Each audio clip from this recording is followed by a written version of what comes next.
ifite muri iyi minsi wera kuri Pasaka kugeza ubu nyine ni ukubwira abantu ngo babe maso. Mwami Yesu akufa. Bwana Yesu asifiwe. Tube maso dutegereje Yesu kuko ari hafi kuza kutujana mw'ijuru ariko abamumenye. Bwana Yesu asifiwe. Amen. Kingingira abantu kugira ngo twakiriye Yesu. Amen. Mu gihe cya Nowa Imana yabwiye Nowa iramubwira ngo imvura izogwa. Semeni haleluya. Amen. Iramubwira ngo imvura izogwa none ubwira abantu hihane bahindukire. Amen. Ariko igitero kiza kivuga ngo bagire inama yo kwibazanya mu mbese no batubwira iby'ukuri bonyine baravuga kandi ngo oya no bakaratubisha. Semeni haleluya. Igihe ngo nacyo mukirihuta ngo no wayubaka n'umwete. Kindi gitero kiravuga ngo ijoro risa n'imfumutse ngo aho imvura iteye ubwoba. Amen. Kanezezwa n'igitero kuza kivuga ngo bari mu mukuke bafite amahoro. Amen. Ngo wa nusure guterura mu mukuke gwireremba hejuru y'amazi. Semeni haleluya. Igitero kiza kinezeza kikavuga ngo nimba ushaka amahoro gwino wiyitiremo ngo agakiza uri kurimbuka. Bavandimwe, Yesu azoza. Tube maso. Igihe tudatekereza Yesu azoza kandi tazokumenyesha. Amen.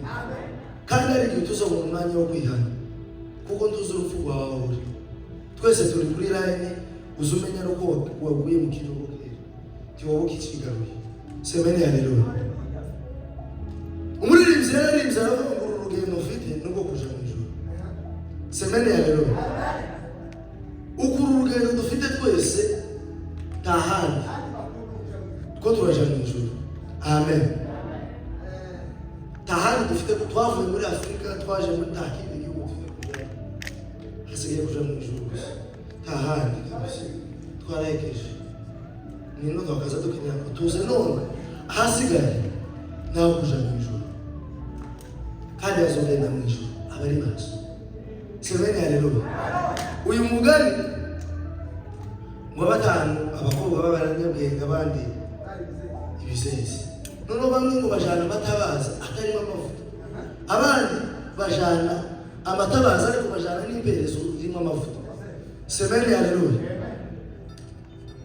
ngo burira ngo baravuga ngo reka bahunikire. Semeni haleluya.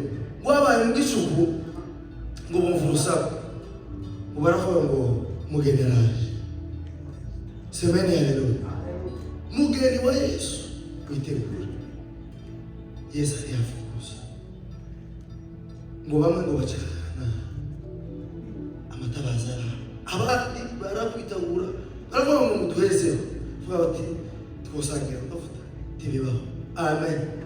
Agakiza tikaza gasangira nakawe niba utagafite. Semeni tiko kwa kugakiza kacu twitwarakamenya byararangiye. Nawe Yesu ni munini umushaka ukingura umutima wawe muri mzararibiza ngo ninamufunguli ninaona ni Yesu na siku hii sitaisahau. Semeni haleluya. Amen. Muzamure biganza ngiye kurangiza. Amen. Ngo baravuga mu mudo kubafuta baravuga ngo tibikunda ngo mugende muje kugura yaho ngo bakigenda mu mugenda rasi ngo abari bafite amavuta ngo bareje ngo baragaruka ngo basanga urugi rwakize. Semeni amen. Ni ukuri Yesu azoza kandi bamwe bazosanga urugi rwarakize ntawe bakicijije. Amen. Muri ibyo yararembye ngo niba ufite ijambo cyakubayeho karara wihuta umusare wo gutegera amaboko. ngo mbese ufite ubwoba bwo gusanga umukiza, mwihuta umusange bwo kutegera amaboko, ngo haracyari ibyiringiro ngo ko uhabwa imbaraga, ngo n'imibereho mishya muri Kristo Yesu. Amen. Yesu aracyateze amaboko, ngo azaba inzira nyabagendwa, ngo kandi mu nzira zitwa iyo kwera, ngo abandi imiti ntibazayicamo. Semeni ya mbere, hariho inzira ngari n'inzira ntoya. Iyo nzira ntoya ndimo kazamubwira ngo nakazira ngo kangana gutya, ako kazira nikaza gacamo abanyantegeke n'abafite ibyaha. Oya, ndimo kwikorera ibyaha ngo winjire muri ako kayira. Abaza bakishyiramo nabogejwe n'amaraso y'umwana w'intama w'Imana. Semeni haleluya. None bavandimwe, igihe tudategereza Yesu azuza, haba mu gitondo turi mu mirimo ya buri munsi, bandi bagiye ku ishuri, bandi basizivuye kubatora, bandi tugiye mu kazi, abandi bagiye gukora amakwe.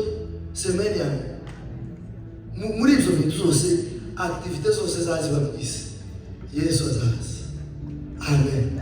Ijambo niri ni ukumube maso. Amen. Ni ukumube maso, kuko mutazi umunsi cyangwa igihe neza iminota bambwiye iremeye. Imana iruhije.